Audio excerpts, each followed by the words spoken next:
persentase wilayah pelayanan 6 Perumda Air Minum Kota Makassar serta pencapaian tahun 2022 dan program kerja tahun 2023. Pencapaian jumlah pelanggan tahun 2022 terjadi peningkatan Januari sebesar 18.150 jumlah pelanggan sehingga di bulan November sebesar 18.816 jumlah pelanggan.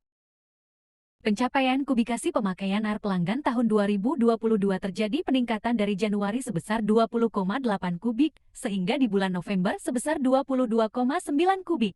Pencapaian pendapatan air terjadi peningkatan dari Januari tahun 2022 sebesar 1.927 juta rupiah, sehingga di bulan November tahun 2022 sebesar 2.195 juta rupiah. Pencapaian efisiensi tahun 2022 terjadi peningkatan dari Januari sebesar 90,16%, sehingga di bulan November sebesar 95,42%.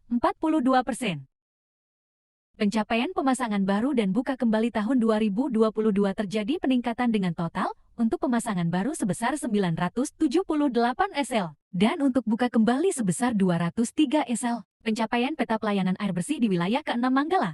Wilayah yang teraliri air bersih selama 24 jam. Wilayah yang teraliri kurang lebih 8-12 jam berlokasi di Jalan Lasuluro, Jalan Muhammad Pelio, dan Lomoriantan. Wilayah pelayanan 6 yang teraliri air bersih hanya pada malam hari dan terkadang tidak dapat air, yaitu daerah Beverly Hills, Universitas Megariski, dan Rukomisi. Program kerja wilayah pelayanan 6 tahun 2023. Kendala dan rencana tindak lanjut penyelesaian masalah di wilayah pelayanan 6. Pendapatan air masih perlu ditingkatkan. Pencapaian efisiensi masih perlu ditingkatkan. Kendala dan rencana tindak lanjut penyelesaian masalah. Target pemasangan baru tidak tercapai karena tidak semua developer menyediakan sarana air bersih dari Predam, namun menggunakan air tanah. Ada beberapa lokasi pemasangan baru yang membutuhkan panjang pipa di atas 30 meter. Lambatnya pihak developer melakukan permohonan sambungan baru disebabkan menunggu unit terjual. Masih ada lokasi yang berpotensi, namun belum ada pipa jaringan distribusi. Rencana, tindak lanjut, dan usulan. Pemerintah Kota Makassar kiranya dapat membuat regulasi tentang pembatasan penggunaan air tanah. Revisi 5 Kelvin pembatasan panjang pipa pemasangan baru. Lebih intens melakukan promosi serta perpanjangan program pencicilan biaya pemasangan baru. Melakukan percepatan pekerjaan usulan pemasangan jaringan pipa distribusi. Kendala dan rencana tindak lanjut penyelesaian masalah. Masih terdapat area yang tidak dapat air dan tidak pelayanan 24 jam. Rencana dan tindak lanjut bersinergi dengan tetap senantiasa berkoordinasi dengan DK dan bagian produksi dalam pemenuhan kebutuhan produksi air bersih. Melakukan koneksi dan relokasi pipa dalam mengantisipasi TDA.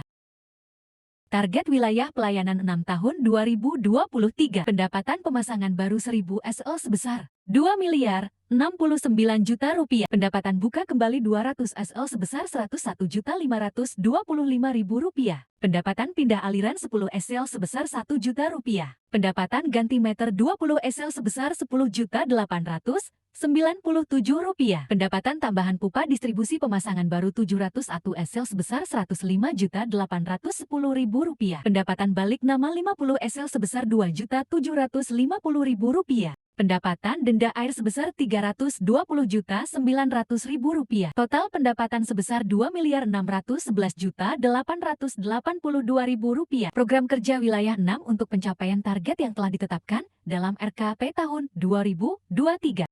Program kerja urusan sekretariat, melakukan administrasi, memastikan ketersediaan peralatan dan ATK kantor, melaksanakan pengawasan absensi pegawai, melaksanakan pengawasan dan pemeriksaan barang inventaris, mengontrol pelanggaran binaan setiap pegawai, membuat laporan kinerja mingguan, bulanan, dan tahunan, melakukan pengawasan pemeliharaan dan kebersihan gedung, program kerja urusan baca meter dan penagihan, melakukan penagihan dan pencatatan meter, mengusulkan penutupan SL yang menunggak, melakukan kebijakan pengucilan tunggakan, mengontrol kesesuaian penyetoran uang, melakukan pengecekan ulang pembacaan meter, dan penutupan bersama tim teknik bagi pelanggan yang menunggak lebih dari 2 bulan.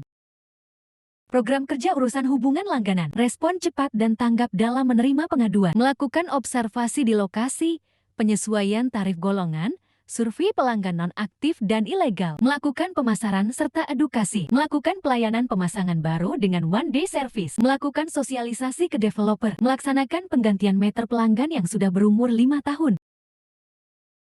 Program kerja urusan distribusi dan kehilangan air. Melakukan penanggulangan kebocoran pipa sinir tidak kedari 24 jam. Melakukan rehab sinir pada pipa-pipa yang berumur 5 tahun ke atas dalam rangka penurunan kehilangan air. Memprioritaskan daerah TDA dan yang tidak teraliri 24 jam dengan melakukan koneksi pipa jaringan atau relokasi pipa ke daerah perumahan Bekerku Hills, Jalan Lomo Eri Antang, Jalan Muhammad Pelio, dan Jalan Lasuloro. Melakukan pemeliharaan gate valve dan restorasi galian. Berikut peta wilayah program kerja urusan distribusi dan kehilangan air. Sekian pemaparan dari wilayah pelayanan 6. Terima kasih.